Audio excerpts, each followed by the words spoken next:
today to just rest, please. We know we would like that for today. I know I would for one. But as men, we're also thankful for the women that are in our lives. We're thankful for your prayers. We're thankful for all that you do for us. We've got Mom here and First here, who are epitomes, who epitomize Proverbs 31 women, and that is a portion for all the women of grace. We thank you guys. As Pastor's been telling us about Bible study the last couple of days, he's been talking about or doing a lot of Genesis and the purpose of us and why God created us. And in Genesis 2, God says that he gave Adam a helpmate in Eve. And so, if God wanted to, God could have just created Adam and left Adam be alone and let him roam and conquer the earth. But he knew that he needed a helpmate. And so, again, we're thankful for the women in our lives. We're thankful for our wives. We're thankful for our mothers. We're thankful for all that you guys do in being those helpmates for us. So let me get into my word this morning. The NFL is on the horizon. Thank God, I miss sports. NBA is on the horizon, at least it seems that way. It looks like they're all set to start. We're going to hear this term a lot, especially when it comes into the context of LeBron, Tom Brady. You're going to hear it a lot. Championship or bust. That's what they'll say in the NBA and the NFL, Super Bowl or bust. Again, it essentially means you're either going to win the championship, you're going to win the Super Bowl, or the season was a failure. So as I was thinking about that term, I started thinking, is that really true, though? Right? Because two of my favorite players, at least in the NBA, and Charles Barkley and Allen Iverson, never won a championship. But they're Hall of Famers. So can you necessarily say that their careers were a bust? I think if you ask them, I don't think they would say that necessarily. I'm sure that they're disappointed they didn't win. But see, championship or bust is a mentality. And it's a mentality that you need to have to be great. And I believe those two players in particular had that mentality despite the outcome not necessarily being what it was for, say, a Michael Jordan, a LeBron, Steph Curry, or whomever. And so I take that meaning, instead of meaning or being taken literally as you're either going to get there or you're going to win it, I should say, or it's a failure, more so as a mentality that's you're going to do everything, you're going to go all out to get there. You're going to change your mindset. When you, I don't know if you guys watched a documentary on Michael Jordan, it talked about Jerry Krause. He had a championship or bust mentality in '94 when they brought Dennis Rodman back with them, right? He went through extreme measures to do things to bring him over because they had to win a championship. That was their mentality. So I take that statement as being you're doing everything you need to do to go all out to reach your goal. And so about 12 or 18 months ago, the words God or bust came into my mind. Actually, it came into my mind, it was about 12 or 18 months ago, actually. And I thought about that term as being very literal, right? And looked at that term as being very literal as you're either with God or you're not. And then as I started thinking more about that championship or bust mentality, that God or bust mentality, what I started realizing and what started thinking about that is God or bust is you go all out for God or you die trying. In other words, there is no choice. You obsess over trying to reach that point. Your obsession is reaching and getting God's will to be done in your life. I mean, that's why we're here. That's why we're here ultimately. That's why we were created, to fulfill the will that God has for each of us. And so that's why, to me, that term, God or bust, that's what that term means to me. And that's the title of what I'm going to preach on or speak on today is God or bust. And so why today is Father's Day, right? Why not talk about, what God says to be a man and why God created man. While there's quite just a little bit of things going on in our midst today, But why God or bust is because Pastor, you just heard Pastor doing his prayer talking about a transformation. And a transformation, and Jesus talks about it, talks about the renewing of your minds, right? God or bust is a mentality that we need to have. See, when LeBron, he has that championship or bust mentality. That is why he can go to three different teams, am I right? Two different teams, I guess, in a span of 8 years and go consecutively to the NBA Finals. That is a mentality, and see that mentality, it as he comes there and he comes forth with that mentality, it's infectious. See, he's able to influence those around him, so those that are around him can be able to understand and see what it takes to get to the championship. And so, men, we have been created, and God. It says this in the Bible, right? It said this in 1 Corinthians 11:3. We have been created to be the head. So God put us here to be the head.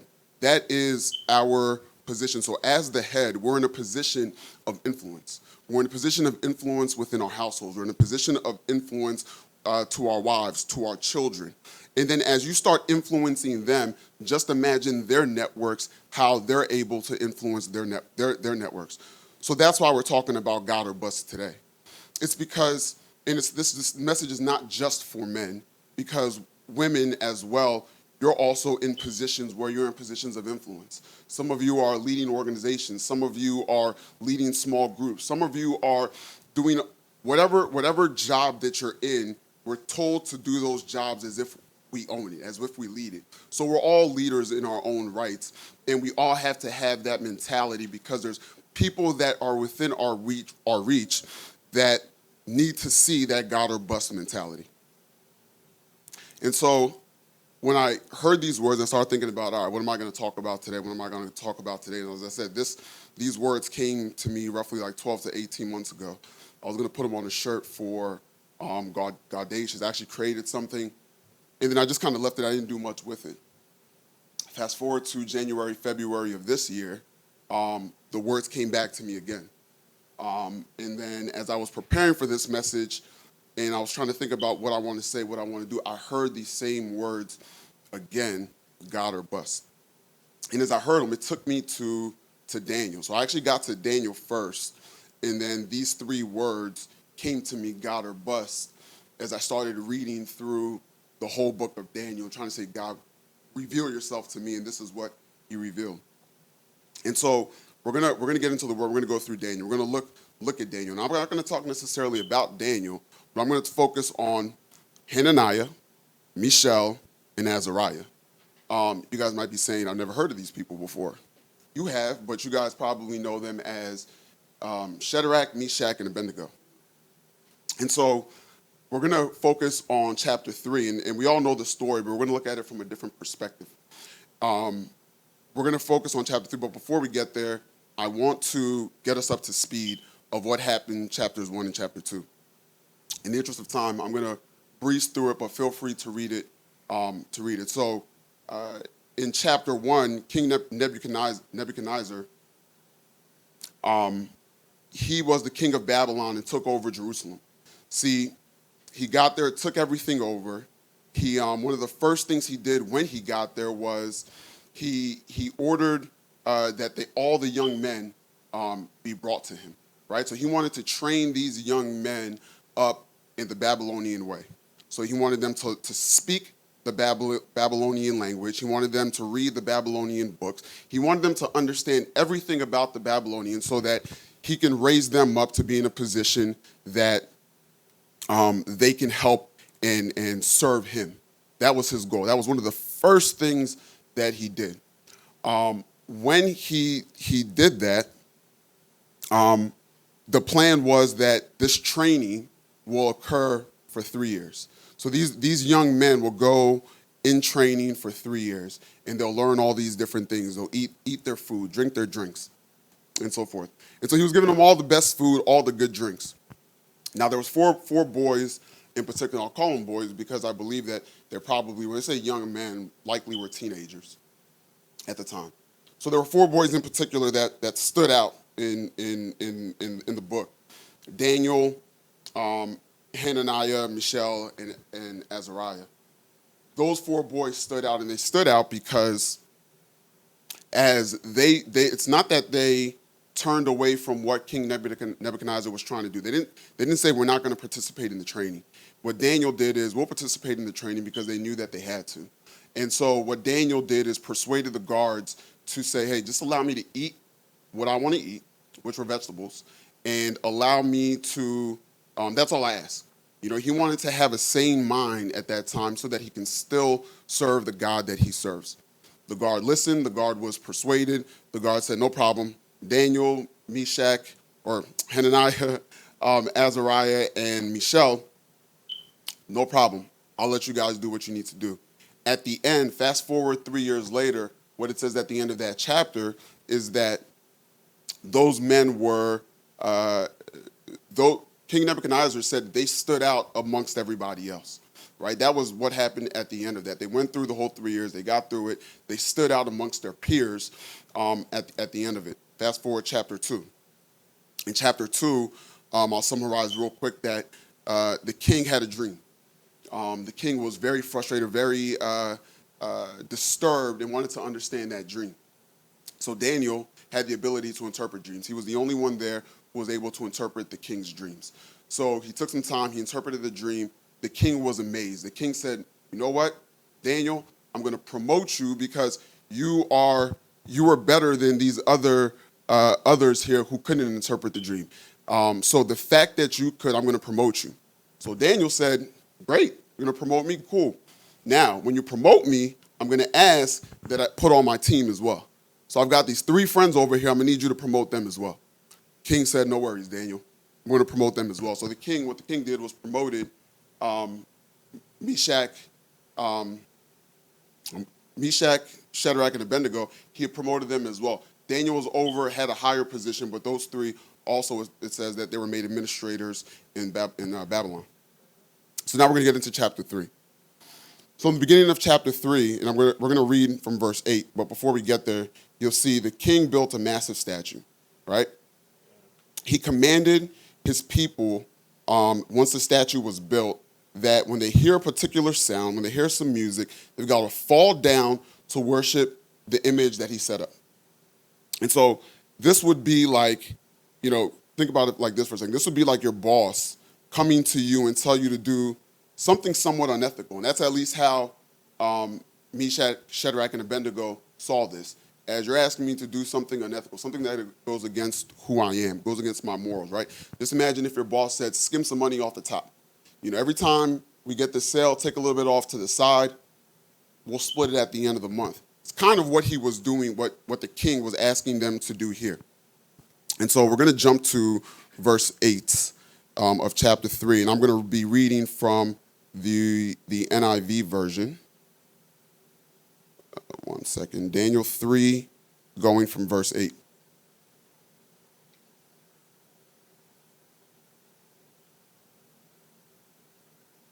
All right, here we go. At this time, some astrologers came forward and denounced the Jews. They said to King Nebuchadnezzar, may the king live forever, your majesty. Your majesty has issued a decree that everyone who hears the sound of the horn, flute, zither, lyre, harp, pipe, and all kinds of music must fall down and worship the image of gold.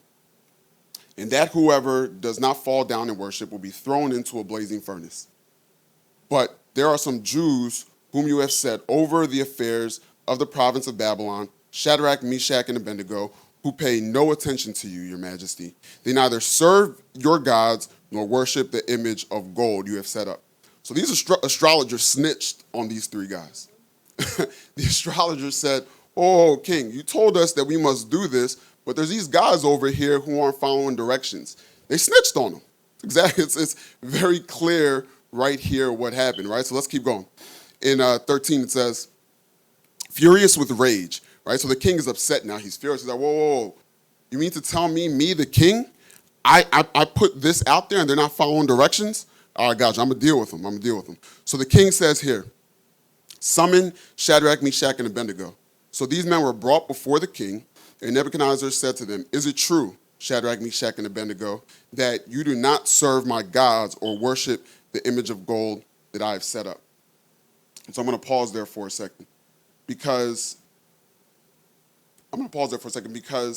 in that moment, Shadrach, Meshach, and Abednego had options at that point, right? But we saw, and I talked about it in chapter 1. During that time, they built up what I like to say and what I like to think as this God or bust mentality. See, when the Babylons came into Jerusalem to besiege the land, to take over the land, they had to have this mentality that it's God or bust. And so that was their approach. That was the way they went after that situation, right? And so let's go to 16 and see what they said. Shadrach, Meshach, and Abednego replied to the king and said, "We do not need to defend ourselves before you in this matter. If we are thrown into the blazing furnace, the God we serve is able to deliver us from it, and he will deliver us." Now, I'll be honest with you guys. If I was Shadrach, Meshach, and Abednego, and you tell me you're going to throw me in a fire, I'm going to bow like this so quick with my hands up to say, you know what? I surrender. You're right, King, I got you. Even though I know it's not the right thing to do. And so the God or bust mentality, and the first point here is you need to be rooted in your beliefs, and as you do so, your actions and words will change. And so these guys were so rooted in their beliefs that look at what they said. They told King Nebuchadnezzar. They told him essentially that, let me go back to it. They said in 16, "We do not defend ourselves before you." Like, I know you're the king, but this is my belief. This is what I believe in, king. Like, I hear you, you want me to do this, but I'm not going to serve your God. I already know God. I'm not serving your God, right? They were defiant in their response to the king.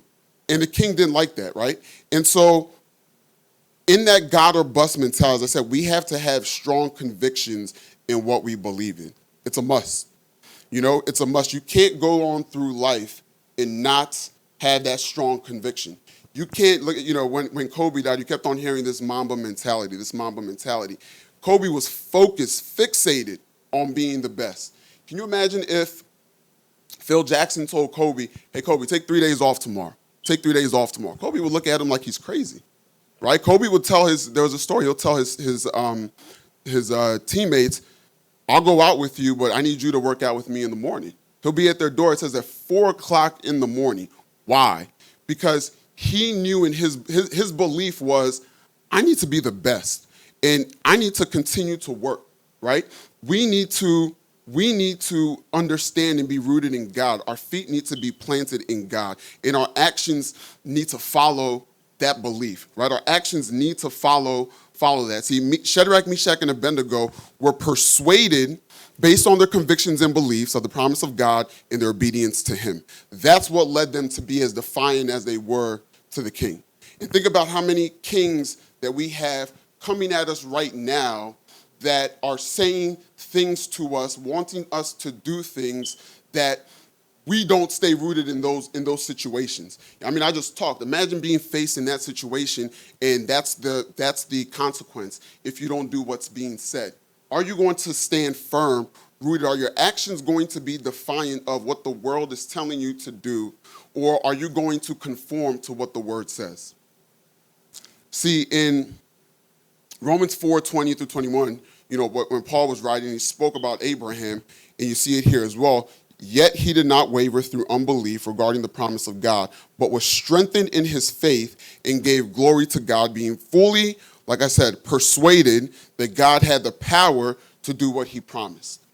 And they were resting on his promise. And you saw that there with his actions. So as I said in my first point, as we're rooted in those beliefs, you see it in your actions, right? And you also see it in your words. And so I'm going to jump to the next verse, verse 18. And this was mind-blowing to me when I read this, right? They continued going on and saying this, "But even if he does not want you to know, your majesty, that we will not serve your gods or worship the image of gold you have set up. But let me go back. I'm going to read from 17. If we are thrown into the blazing furnace, the God we serve is able to deliver us from it, and he will deliver us from your majesty's hand. But even if, mark that in your Bible, say, even if he does not, we want you to know, your majesty, that we will not serve your gods or worship the image of gold you have set up. So as I said, you see, as you're rooted, you start seeing it in your words. So we all know Proverbs 18:21, life and death are in the power of the tongue. That is what these three men, or I'll say young men, did in this situation. They said, even if. See, oftentimes we replace those words, even if, with what if. You know, it happens in the Bible. It's not just us. You saw it with Moses. He asked God, what if they don't believe me? Joseph's brothers asked, what if he has a grudge against us? See, they all wondered what would happen in those worst situations, and that's what we tend to do. Life begins to happen. Life begins to go in ways, and we start seeing things, and we start, you know, I'm very guilty of this, creating all these spreadsheets. We start scenario planning and start saying, what if in all these situations? What if, I'm about to say what if right now. But imagine if you switched that what if with even if. See, what if cares about the outcome, right? And because it cares about the outcome, it gives an opportunity for fear to be present. Even if is secure in whatever happens. See, even if is hope, what if is fear. See, with even if, their faith was not limited to God's ability to perform miracles. So as the king told them what was going on, they said, listen, king, even if you throw me into this, it's cool. I'm still going to serve my God. I'm going to go down burning in flames, king, and still serve my God. See, they stood on his principles, and their words reflected it. Imagine, again, I talked about LeBron earlier. When he goes into those different teams, right? He went from Miami to Cleveland to LA. But, you know, when he went to Miami, I'm sure his words were words that uplifted, words that did not cast doubt on their ability to be successful. That had to be the case in Cleveland. You could almost say it's not the case in LA, but I believe they're the first or second seed in the West before the season just ended.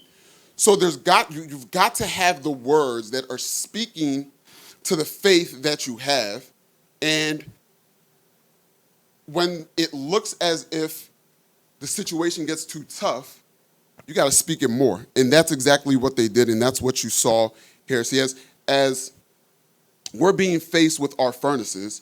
And as we're being faced with our furnaces, are we using what if, or are we using even if, right? I'm not saying don't care about the outcome. That's not necessarily what I'm saying. I'm sure Shadrach, Meshach, and Abednego didn't want to die, right? It doesn't say that in the Bible, but I mean, I think human nature is if you're facing death in front of you, you probably don't want to die, right? However, what I'm saying is, trusting God and rest in his promises. See, Romans 8:28 says, all things works for our good. And see, the situation that you're facing with, the situation that you're dealing with today, yes, our prayer is that God clears that situation. But your response or your outlook needs to be that even if that situation doesn't get cleared, I'm not going to bow down and go against his promises. I'm going to stay footed, grounded, cemented in the ground in what his word says. So continuing on, again, it's God or bust. So you've got to be rooted. You've got to have that mentality. And that mentality starts changing your actions and starts changing your words. Now, as I said earlier, these three men were playing the furnace game. And I think oftentimes in life, we go through different situations. As I said, it's God or bust. It's on us to meet his will, right? We want to reach what his will is for our lives. And so in doing that, we have to go through a series of situations. We have to go through a series of situations in life that is going to build our character so that God can set us up for what his will is for what his will is for us. And so as we're going to read on in verse 19, I'm going to pause there with that statement for a second. Let's jump into 19 now. Then Nebuchadnezzar was furious with Shadrach, Meshach, and Abednego, and his attitude toward them changed. He ordered the furnace heated 7 times hotter than usual. And so what I'm going to say, and this is my next point, is that the intensity of our situations has no limitations. So it's going to vary. So the different situations that we're going to go through are going to be varied, right? So as you saw there, it said that he heated it 7 times higher than normal. So that means this isn't the first time that either somebody's been through the furnace. It's not the first time that the furnace has been turned on. There's multiple times people have probably been in there. There's times that he's probably thrown, times that he's used it. But in this situation, he needed to intensify that furnace. So listen, you can't prepare like everyone else. You must be ready. Again, because if they prepared, if they thought, well, this is just going to be a normal furnace, we'll just go in there. After about 5 minutes, we'll die or whatever. The king increased that heat 7 times hotter than what he said is normal. And so sometimes we start off thinking with this God or bust mentality, right? So you'll go into a situation, you'll go into a life, you'll say, you know what?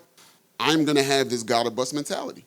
Right? So you're rooted. You take care of the first part. You're rooted, right? Your actions change. You're saying the right things. Things get better. Then the moment that fire, you feel that flame or you catch wind that is just a little bit too hot, it's like you put your hand on the thing, you back up. You back up and you forget that you're rooted. That's oftentimes what we do, right? In our marriages, when things come and we're faced with certain tribulations, we're not going to go to marriage counseling. We're not going to do the work that it takes to go through that fire. Rather yet, this world makes it so easier for us to just get a divorce. Classes, as you're in school, continue to get harder. It's easier. You know what? I'll just drop out. I'll touch a little bit. It's just a little too hot for me. I'm just going to drop out. I'm going to stop this business. I haven't made money in the last 3 months, but yet prior to that business starting, you were praying to God. You were rooted in everything that God said. You saw all his promises, but when the moment it gets too hard or too difficult, you back up. You're not going to pay your tithes. You just got a foreclosure letter, right? You're getting ready to do all this stuff. All of a sudden, you get a foreclosure letter. Guess what? Things got too hot. You stop. That's what we do today. We think of our situations, and as our situations get too hot, it's easy sometimes that you get into the word, you do all that you need to do. Actions start to change. People start seeing. Your words change. But the moment we're faced with adversity, we struggle to go into the fire. And so those situations are going to intensify. You have to be ready. You have to be ready for all types of fires. Not just when it's, normal, not when it's 1 time, 2 times, but all the way till it's 7 times plus. You have to be ready in those situations. So as I said, the furnace is our game. With God or bust not playing prevents our faith from being activated. So in other words, we said we're all in. We're going in with God, and we're all in with God. There is no, I'm not going in or not. Again, if you're truly, truly taking this mentality, you're going all in. Can you imagine LeBron being all in, LeBron having this championship mentality? And I want to say it was the Warriors series. I don't know if it was 2-1 or 3-1 that they were down. Now, they got a little help with the referees when Draymond got hurt, but we'll put that aside. Can you imagine if LeBron and Kyrie looked at each other and said, you know what, I'm just going to give up, throw in the towel. These guys are up on me right now. You can't do. They had to continue to play the game, and their mentality did not change. And so in this furnace game, you have to continue playing the game. It's not a choice. It's not an option, right? Now, these 3 men, they had an option, and you see it, right? We talked about that in the prior verses. They could have told King Nebuchadnezzar at that time when he brought them over, King, we're sorry. We were playing, play the music. Let me fall down. Don't let me go through the fire. That would have been very, very convenient for them to do, right? And that's often what we do. We take the convenient way out because it gets too hot. So, they could have called the king's bluff. They didn't. And so we're going to read from verse 20. There's several things that I want to take from 20 through 30. And as I said with, my third point, you have to play the game. It's not that you can't stop. And so with having to play the game, there's several things that I want us to see as that occurs. And so, give me 1 second.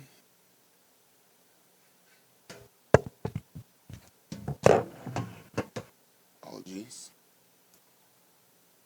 It's a lot easier for me to navigate side-by-side screens, so apologies.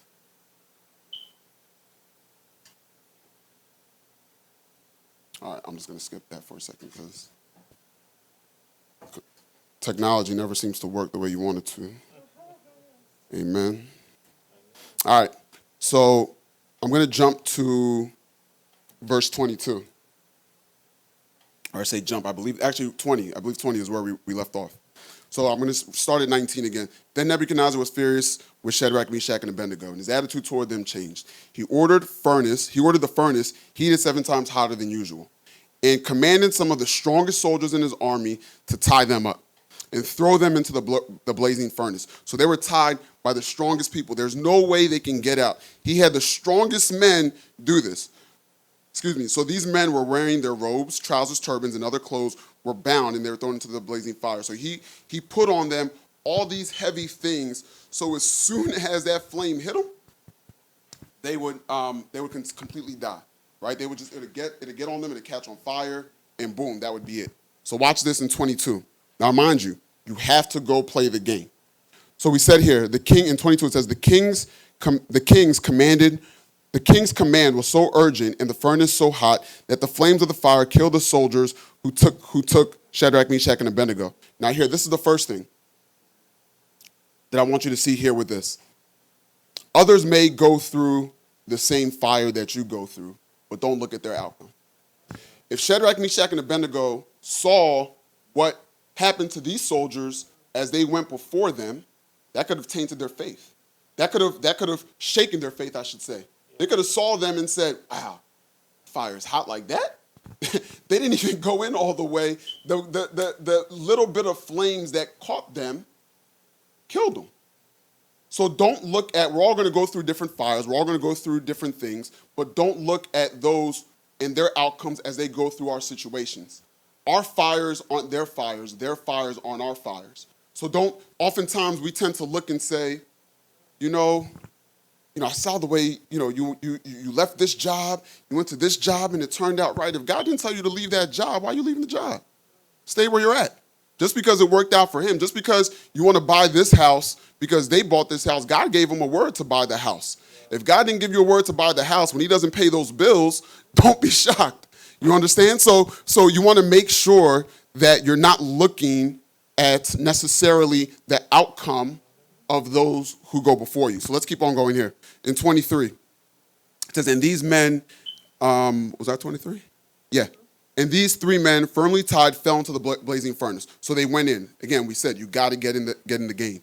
24, then King Nebuchadnezzar leaped to his feet in amazement and asked his advisors, weren't there 3 men that were tied up and thrown into the fire?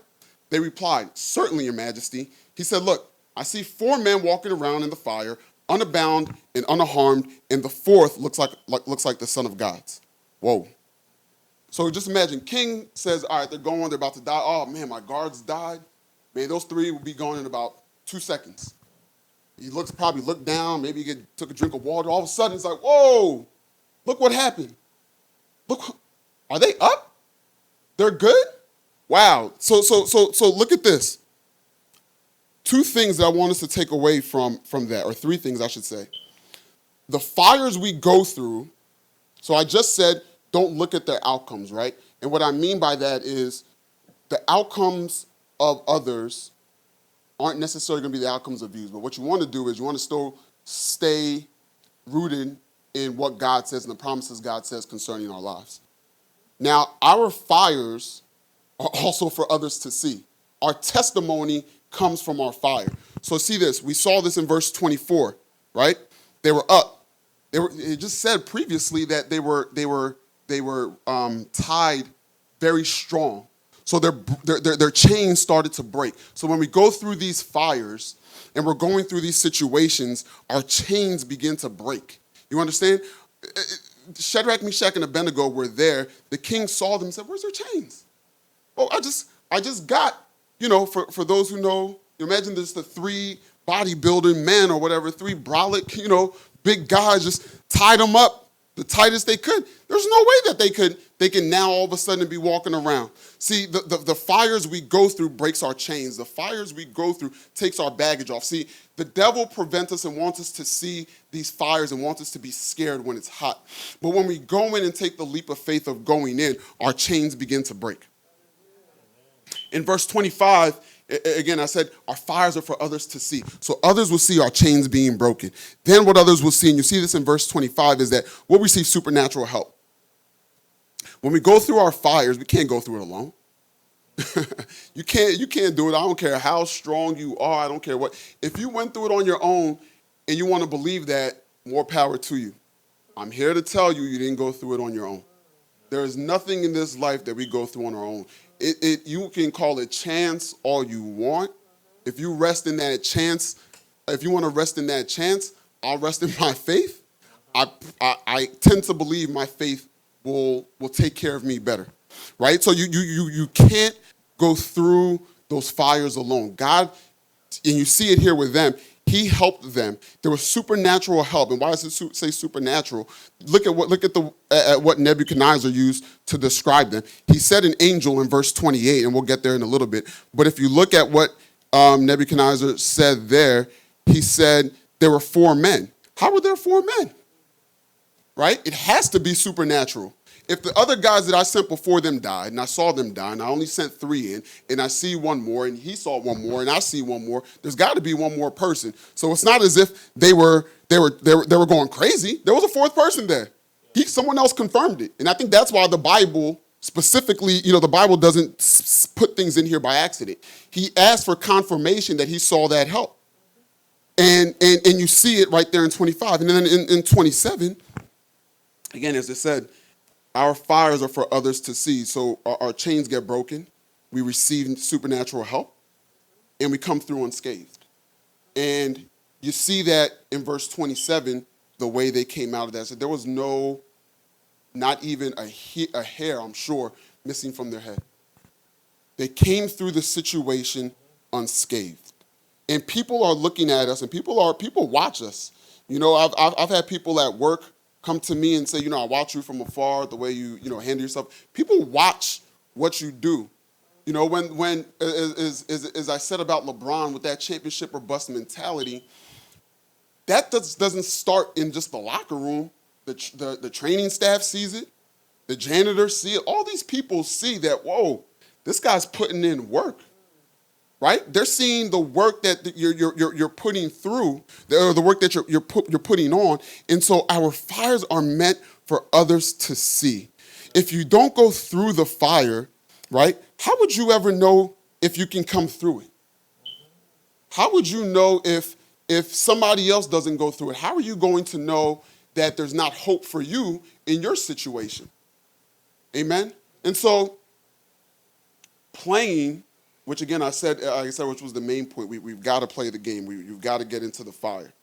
Playing yields promotion. And we see that. I'm going to go now to where was I? I'll just start from 26. Nebuchadnezzar then approached the opening blazing furnace and shouted, "Shadrach, Meshach, and Abednego, servants of the Most High God, come out, come here."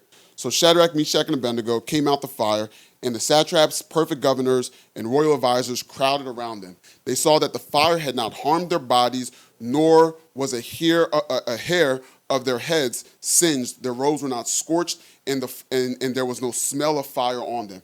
Just talked about that. Verse 28. Then Nebuchadnezzar said, "Praise be to the God of Shadrach, Meshach, and Abednego." Whoa. This is the guy who built a 90-foot plus statue in the air, you understand? And he's saying, praise be to the God of Shadrach, Meshach, and Abednego. May that be the portion for all your enemies. That your enemies will see that their beliefs may be one thing, but they're going to see that through your fire, once you come out, that, whoa, that God that he serves, praise be to that God. I want to know that God. That's the God that I want to know. And that's why we're talking about it's a God or bust mentality. Because if you have the God or bust mentality and you're able to function and people are able to see the way you go through life, they'll come out saying exactly what the king said in verse 28. Praise be to the God of Ozie. Praise be to the God of Pastor Rita. Praise be to the God of First. Praise be to the God is going to be the words that are going to come from the lips of your enemies. Now we're going to keep going here. Because I talked about promotion. That wasn't part of my thing, but it hit me as I was reading it. So then Nebuchadnezzar said, praise be to God of Shadrach, Meshach, and Abednego, who has sent the angel and rescued his servants. They trusted in him and defied the king's command and were willing to give up their lives rather than serve or worship any God except their own God. Therefore, decree that the people of any nation or language who say anything against their God will be cut into pieces and their houses be turned into piles of rubble, for no other God can save in this way. Sometimes I just love the illustration of the Bible. Sheesh. That is savage. He said, he will, if you go against their God, you will be cut into pieces and their house to be turned into piles of rubble. For no other God can save in this way. Wow. Whew. Man, the illustration sometimes that the Bible uses is amazing. But you see it in 30, then the king promoted them into the province of Babylon. So as I said, there is promotion that comes with going through these fires. There's promotions that comes out of it. That is a result, a tangible result. And there's two types of promotions that we can receive. You're guaranteed to receive a spiritual promotion. All right? And we'll see that in 1 Peter. Let me jump here. 1 Peter chapter 1, verse 7. Come on, Bible, don't fail me now. All right, 1 Peter 1, 7. You see it here. I'll start at 6, actually. In all this you greatly rejoice, though now for a little while you may have had to suffer grief in all kinds of trials. So there's going to be things you're going to go through. You're going to go through a lot of different things. These have come so that the proven genuineness of your faith of greater worth than gold, which perishes even though refined by fire. Didn't we just talk about that? Says it right here. Peter's saying it right here in the New Testament as he's preaching to the people that you're going to go through trials, you're going to go through tribulations. But the result of those trials or tribulations is the genuineness of your faith. And as you go through them, it's going to get refined by gold. So that is guaranteed promotion that you will receive when you go through that fire. All right? Now, the second one, and you saw it in verse 30, is the physical promotion. Though they were promoted into a greater role, into a higher role. Now, I said there's both of them. One is guaranteed. The physical one is guaranteed, but it's guaranteed after you go through a series of fires. You go through the furnace several times. God is promotion the way you want to see it. It may not always come through that first time you go through that fire, right? It may be after the 5th time, after the 6th time, but what God is doing is building your character so that when the fire gets hot enough, that you'll be able to go through that fire the way he needs you to go through that fire so you can fulfill his will. Because once he knows and realizes that you can withstand the heat, then he knows, I can give you more. I can give you more. I can give you more. I can keep on loading you. So the promotion's going to come, but you've got to stay with the mentality. So I'm going to close and wrap my message up here with this. On Father's Day, I talked about the importance of the why and why this mentality is extremely important.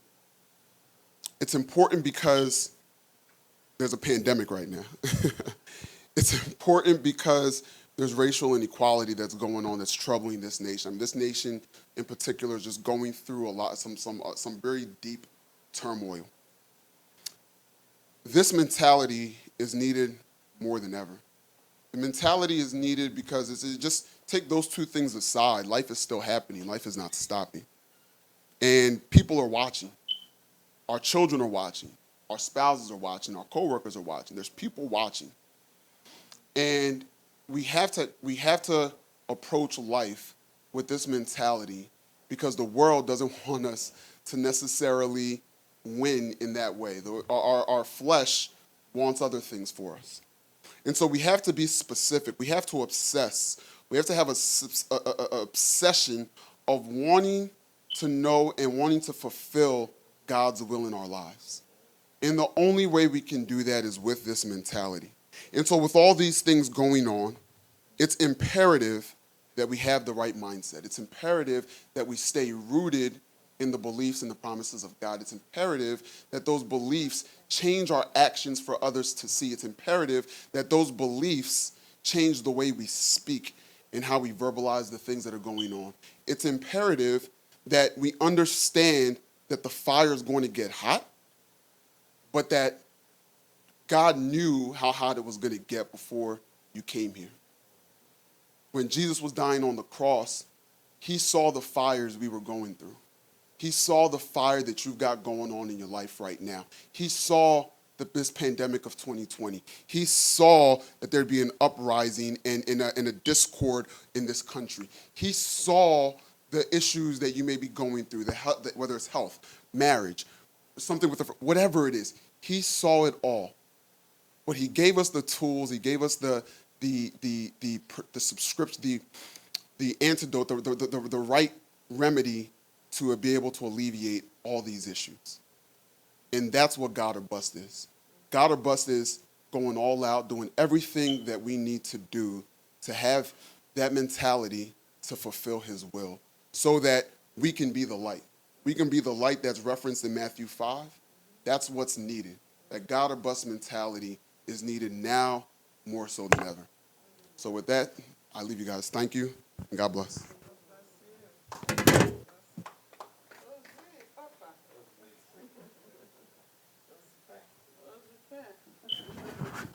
Hallelujah. Hallelujah. That's our men's leader. Amen.